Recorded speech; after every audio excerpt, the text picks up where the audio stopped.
प्रचार की, जिसकी तासीर की ताप में जुबान बेलगाम हो गई है। नेता मर्यादा भूल रहे हैं, एक दूसरे पर बयानों के गोले दाग रहे हैं। एक ऐसा ही बयान जम्मू कश्मीर के जसरोटा में चुनाव प्रचार के दौरान देखने को मिला, जहां खड़गे की तबीयत बिगड़ी तो सीधे सीधे प्रधानमंत्री मोदी से जोड़ दिया। उन्होंने कहा, कांग्रेस पार्टी के अध्यक्ष ने, कि मैं तब तक जिंदा रहूंगा जब तक पीएम मोदी सत्ता से बाहर नहीं हो जाते। हालांकि इस बयान पर प्रतिक्रिया देने की जगह पीएम मोदी ने राजनीतिक मतभेद के बीच शिष्टाचार का उदाहरण पेश किया, मल्लिकार्जुन खड़गे का हालचाल जाना, बात की। लेकिन बीजेपी के दूसरे नेताओं ने खड़गे पर पलटवार करते हुए कांग्रेस के चरित्र पर सवाल दागे। बात निकली तो दिल्ली में भी वार पलटवार हुआ। एक बयान राहुल गांधी ने भी इस चुनावी रण में दिया। राम मंदिर के प्राण प्रतिष्ठा वाले दिन को लेकर राहुल गांधी ने अपने अंदाज में जो दृश्यात्मक वर्णन किया, वो बीजेपी को कांटे की तरह चुभ गया। इसका जवाब सीएम योगी ने दिया, यानी माहौल चुनावी है तो बयान सियासी है। ऐसे में सबसे बड़ा सवाल कि क्या गलत बयानबाजी से हमारे नेता सुर्खियां बटोरना चाहते हैं? क्या ऐसे बयानों का जनता पर अच्छा सकारात्मक असर पड़ता है? क्या इन बयानों के जरिए वोटों की फसल काटी जा सकती है? क्या चुनाव के वक्त ऐसे बयानों के भी अपने ही मायने होते हैं? क्या जम्मू कश्मीर और हरियाणा के चुनाव में किस पार्टी के नेताओं के बयान जमीन पर जीत की लकीर खींच सकेगी? आज इन्हीं सवालों पर हम हल्ला बोल करेंगे। पहले ये रिपोर्ट। जब तक मोदी को नहीं हटाएंगे तब तक मैं जिंदा ही रहूंगा। ये बयान किसी और का नहीं बल्कि भारत की सबसे पुरानी पार्टी के अध्यक्ष का है, उस पार्टी की जिसकी नींव 28 दिसंबर 1885 को मुंबई में रखी गई। जम्मू कश्मीर के दिलावर में रविवार को कांग्रेस अध्यक्ष मल्लिकार्जुन खड़गे चुनावी रैली को संबोधित कर रहे थे। इसी दौरान मंच पर भाषण देते समय उनकी तबीयत नासाज हो गई। मंच पर मौजूद नेताओं ने उन्हें संभाला, लेकिन माइक थामते ही खड़गे ने पीएम मोदी के बारे में ऐसा बोला जिस पर बवाल मच गया। मैं ऐसा ही छोड़ने वाला नहीं। अब मेरे को तो 83 इयर्स चल रहे, इतना जल्दी मरने वाला नहीं हूँ। जब तक मोदी को नहीं हटाएंगे तब तक मैं जिंदा ही रहूंगा। खड़गे के बयान में अदावत भी है और बदले की भावना भी, गुस्सा भी है, नाराजगी भी। जम्मू कश्मीर के तीसरे फेज यानी आखिरी चरण के चुनाव प्रचार में मल्लिकार्जुन खड़गे पीएम को लेकर पूरी तरह से हमलावर थे। इसके बावजूद खड़गे की तबीयत जैसे ही बिगड़ी और प्रधानमंत्री को इस बारे में पता चला, उन्होंने तुरंत कांग्रेस अध्यक्ष को फोन किया, हालचाल पूछा, खैरियत की पूरी जानकारी ली। पीएम मोदी ने अपनी जिम्मेदारी का निर्वाह किया, लेकिन खड़गे का बयान सियासी हो गया। गृह मंत्री अमित शाह ने सोशल मीडिया के जरिए उन पर तीखा प्रहार करके आईना दिखाया। अमित शाह ने लिखा, कल कांग्रेस अध्यक्ष मल्लिकार्जुन खड़गे ने अपने भाषण में अपमानजनक व्यवहार करके खुद अपने नेताओं और अपनी पार्टी को पीछे छोड़ दिया।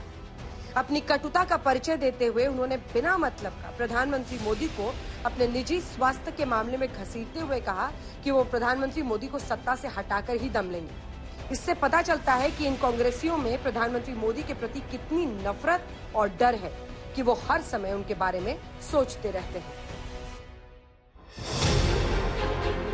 हालांकि अमित शाह ने भी पीएम मोदी की तरह बड़प्पन दिखाते हुए खड़गे को स्वस्थ होने की कामना की और इसका जिक्र सोशल मीडिया पर भी किया।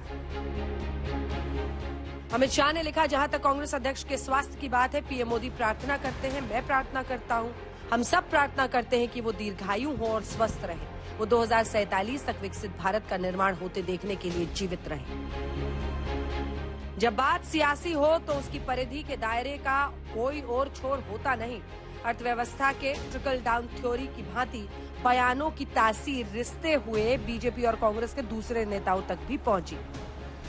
मुझे लगता है कि खड़गे साहब राहुल गांधी के विरोधी हैं, क्योंकि मोदी जी तो अभी 100 साल बचेंगे और तब तक राहुल गांधी बूढ़े हो जाएंगे, उनको मौका नहीं मिलेगा। खड़गे साहब, आप यही चाह रहे हैं? मैं जो हमारे गृह मंत्री कहते हैं उस पर टिप्पणी करना नहीं चाहता हूँ, क्योंकि बिना मतलब के बातें करते रहते हैं वो। तो अगर वो कुछ गंभीर बातें बोले उस पर मैं टिप्पणी कर सकता हूँ, उस पर मैं कुछ कह सकता हूँ, पर ऐसे बोलना, और मैं समझता हूँ जो खड़गे जी थोड़ा बीमार पड़ गए, उनको इलाज करना पड़ा। माहौल चुनावी है तो चुप्पी क्यों?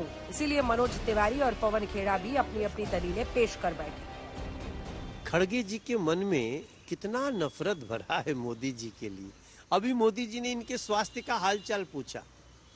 हम लोग भी प्रार्थना करें खड़गे जी का स्वास्थ्य ठीक हो जाए, लेकिन वो तो मोदी जी के अंत की कामना कर रहे हैं। मैं समझता हूं इससे बड़ा कांग्रेस की नकारात्मकता का, उसकी नफरत का, इससे बड़ा उदाहरण नहीं मिल सकता। मोदी से नफरत नहीं है, देश से मोहब्बत है। और क्योंकि देश से मोहब्बत है, इस देश को नरेंद्र मोदी और अमित शाह के चंगुल से निकालना हमारा जिंदगी का लक्ष्य है। इसमें कोई गलत बात नहीं। हम तो बड़े गौरवान्वित महसूस करते हैं अपने आप को कि हमें इतना अच्छा लक्ष्य मिला। जम्मू कश्मीर में तीसरे फेज की वोटिंग 1 अक्टूबर को होगी और 1 अक्टूबर को 40 सीटों पर वोटिंग होगी। यानी जम्मू कश्मीर में चुनावी प्रचार का पटाक्षेप तो हो गया, लेकिन हरियाणा के चुनावी कुरुक्षेत्र में जुबानी जंग बाकी है। दोनों तरफ से वोट बैंक को लेकर बयानों के तीर छोड़े जा रहे हैं। 26 सितंबर को राहुल गांधी ने हरियाणा के बरवाला की रैली में राम मंदिर का राग छेड़ा, लेकिन उनके बयान को सियासी पिच पर लाइन लेंथ देखते हुए योगी आदित्यनाथ ने फिर हमला कर दिया। आपने राम मंदिर खोला, सबसे पहले आपने राष्ट्रपति से कहा कि भैया आप आदिवासी हो, आप तो अंदर आ ही नहीं सकती, अलाउ नहीं है आपको।